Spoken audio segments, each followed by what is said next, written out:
Okay, so fast forwarding, I end up going to selling all my stuff.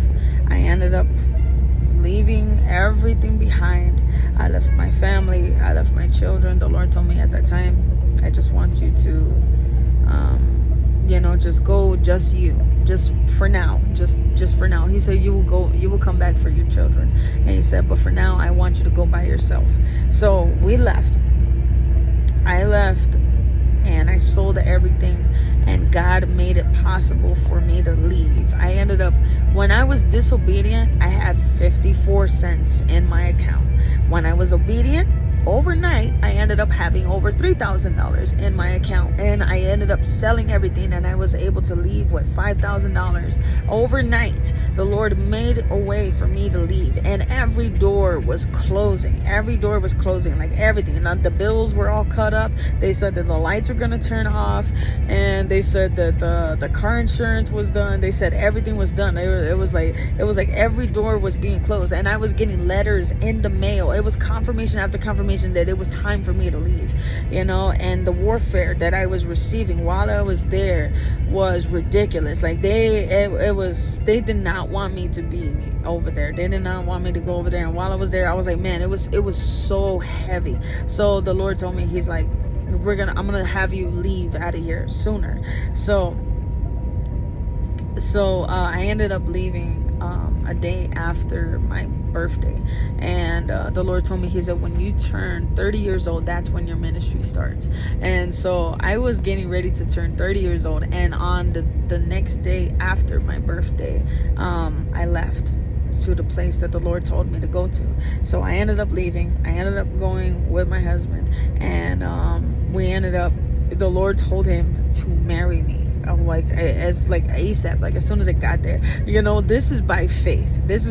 You can't, like if you were to tell a regular person this, to get married to somebody that they barely know, that it's been only months or whatever, and all of a sudden you're planning on getting married to basically almost like a stranger, but yet the Lord told him to marry me, and he was obedient, and we ended up going and we got married. So we got legally married. We ended up going, and we ended up it was like hell broke loose on both of us. It was like all hell broke loose on both of us.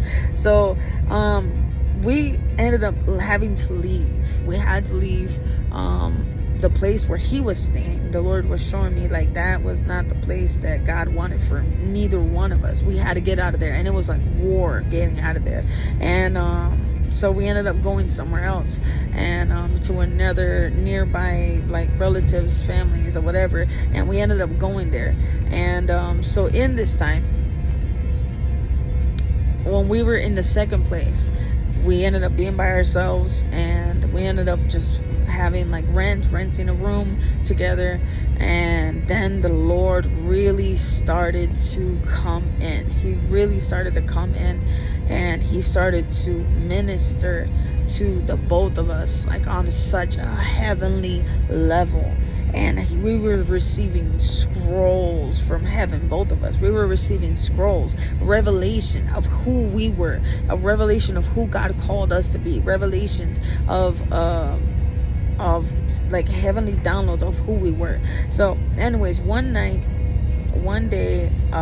something happened to me where I ended up having another one of those episodes where I blacked out. But this time I didn't wake up. This time I took my last breath in my husband's arms, and I died in his arms, and he held me, and I saw a white tunnel. And I saw a bright light, I saw a tunnel, and I went all the way through this tunnel, and it wasn't really like a long tunnel. It was just very quick. And I saw the tunnel, and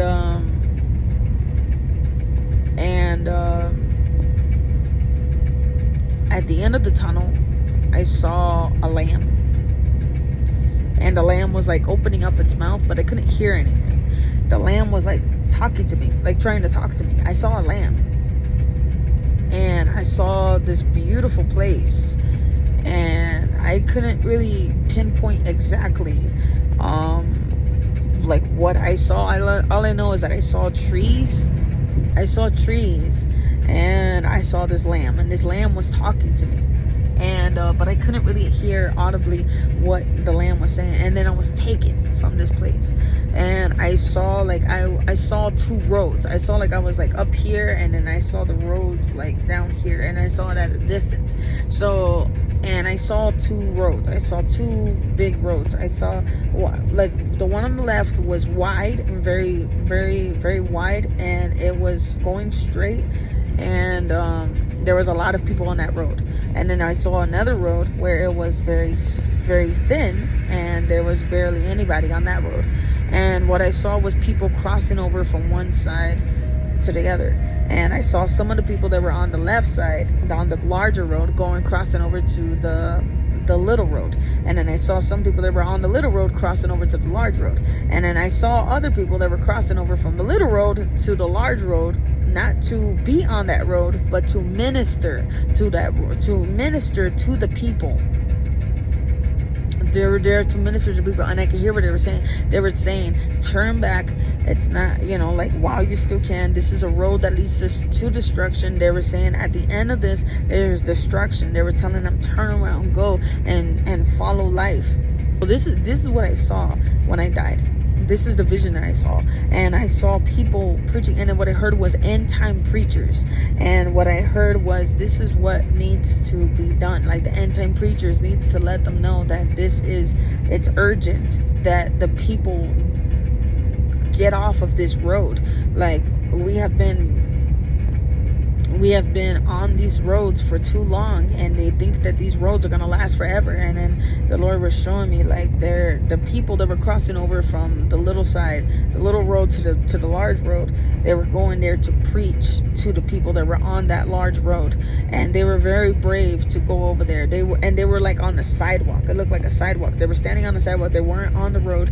They weren't walking on it. They were just on the sidewalk preaching, and they were telling the people to get over. And then when in this timing also, I'm done. I stopped breathing, everything. I was dead. I don't know how long I was dead for, but I was dead. And my husband was holding me, and then I saw the vision again of Jesus on the cross. And then I saw a vision, and then I saw Mary Magdalene, and I saw her at the foot of the cross again. And then I saw myself in her. And then I saw Jesus, and I could see who he was. And I saw like this was what it was. But then I didn't see Jesus anymore. I saw my husband. And then I woke up. And when I woke up, the first thing I was able to say out of my mouth was, "You're Jesus, and I am Mary Magdalene." And I said, I saw what our past life, who we were and what we are today. And I said, what I saw, I died, and this is the vision that I saw. I was Mary Magdalene, and I saw my husband as Jesus. And when I woke up, this is what I told him.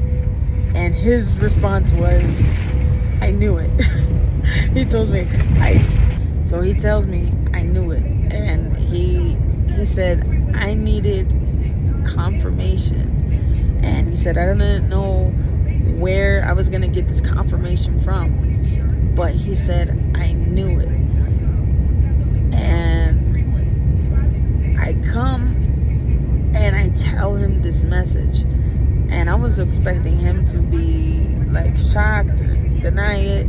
But he told me, I knew. And he said God had already gave him a revelation, his own revelation of what he saw. And he has to be the one to tell you that story. I'm the only one who knows about that story. So he's the only one that I told about my testimony of what I saw myself of being Mary Magdalene in the past. And I'm the only one that he told about his past life. He saw his past life of Jesus on the cross, and he saw his past life as him. He said he saw Jesus hanging on the cross, and he saw his face, and he saw him, and he said, I was him in the past.